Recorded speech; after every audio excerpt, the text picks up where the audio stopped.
The sabotage of the 18th dynasty, applying the 7-1 logic to Egypt's greatest erasure. So you've been told the famous female pharaoh Hatshepsut was forgotten, or that her stepson Thutmose III simply defaced her monuments out of decades of old personal spite. But the historical ledger does not lie, and it does not support this emotional variance. The truth is much more dangerous than that. She was systematically deleted. Again, she was systematically deleted. By treating these ancient ruins not as a tourist destination, no, not at all, but as active crime scenes, applying raw math and the 71 data logic to the physical evidence, we expose a calculated state-sponsored sabotage of historical records. This was not a random vandalism. Again, this was not a random vandalism. It is an institutional cover-up. Today, we are deconstructing the precision of the chisel marks to expose mechanics of the 18th dynasty. State propaganda. What mainstream academia tells you is historical wear and tear is actually the definite fingerprint of a regime to override a geopolitical catastrophe. Section 1. The geometry of erasure. Look at the physical data on the temple walls at Deir Bahar. When a rogue faction or an angry mob defaces a monument, the damage is chaotic, shadow, and uneven. But when you audit the margins of Hatshepsut's erased reliefs, the data shifts.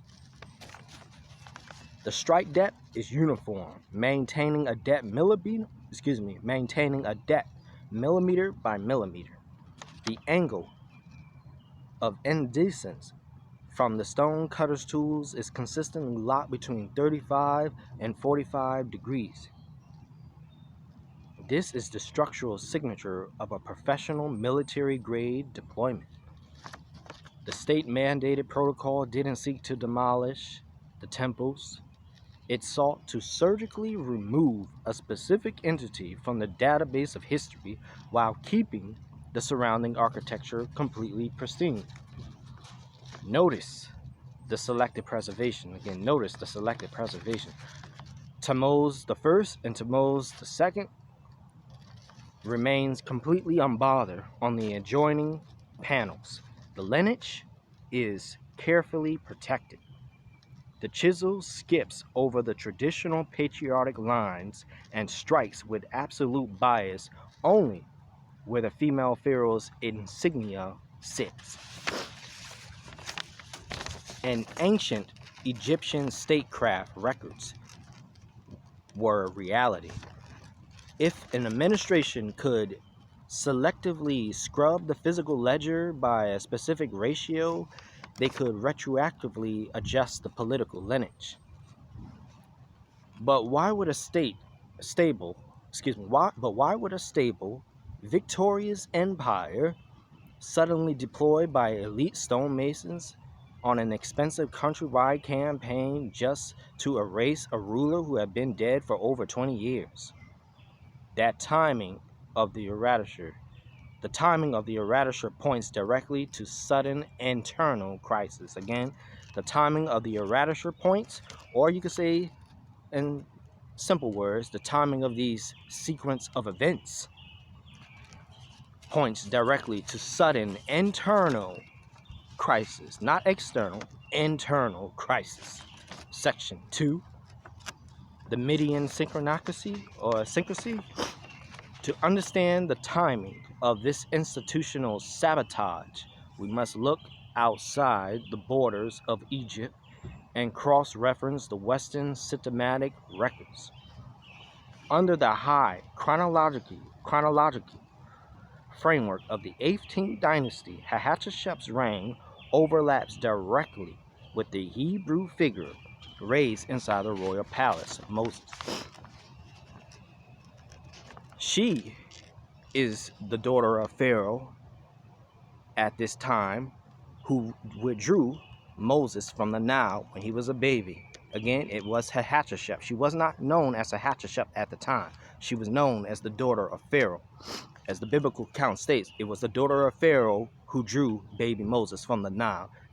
This daughter of Pharaoh, in time, became the legendary one and only female Pharaoh Hatshepsut.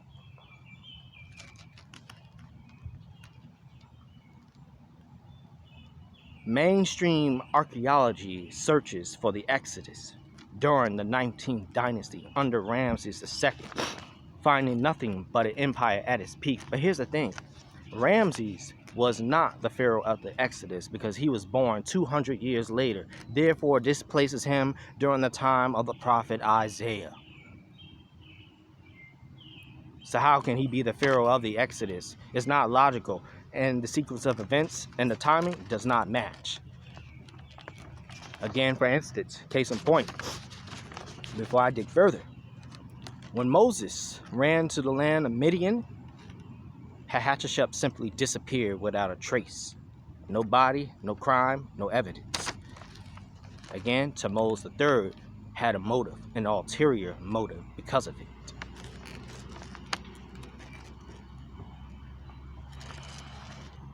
Again, Thutmose III had a motive. He had a couple of them. First, he was already jealous of the fact that Hatshepsut was sitting on the throne when it should have been a natural-born Egyptian male, not a female. Secondly, he was probably jealous of the fact that Moses, a Hebrew child, a non-Egyptian, was raised in a royal palace. Please, friends, can you put all the pieces together? They're all right here before us. Mainstream archaeology searches for the Exodus during the 19th century under Ramses II, but again, finding nothing but an empire at its peak. Again, Ramses II was born 200 years later during the time of the prophet Isaiah, not during the Exodus. If he's the Ramses of the 19th century, how can he be the pharaoh of the 18th century? That does not make sense. They are looking in the wrong century. When you apply chronological alignment to the 18th dynasty, Hatshepsut emerges as the literal royal benefactor, the pharaoh's daughter who pulled a child from the Nile and raised him within the highest echelons of the Egyptian state intelligence. For decades, Moses sits in the house of the elite, but then the historical ledger records a massive structural fracture. The records show an individual of high status commits an act of treason against the state, killing an Egyptian taskmaster and vanishes overnight. He flees into the deep desert, crossing the border into the territory of Midian. Look at the synchrony of the dates or the timeline.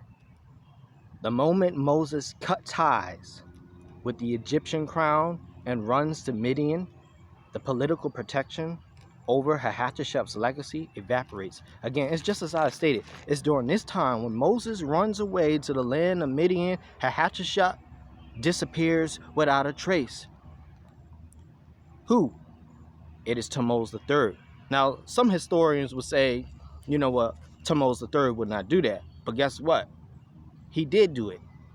And he's not going to record the fact that he killed his own sister, Hatshepsut. He will be incriminating himself. Again, as we're taught in criminal investigations, no body, no crime.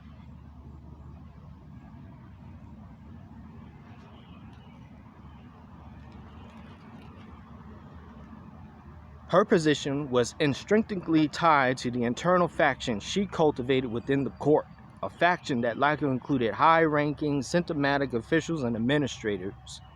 The sudden flight of Moses was not just a local murder case. Again, it was not just your typical local day or local murder case. It was a high-level defection that left the female pharaoh's legacy completely exposed to the state retaliation, and that retaliation was by Thutmose III. Again, he is the one with motives. He was jealous that she was co-regent and not him. Second motive, he was jealous of the fact that there was a non-Egyptian Hebrew child in the royal court, Moses, gaining all the attention.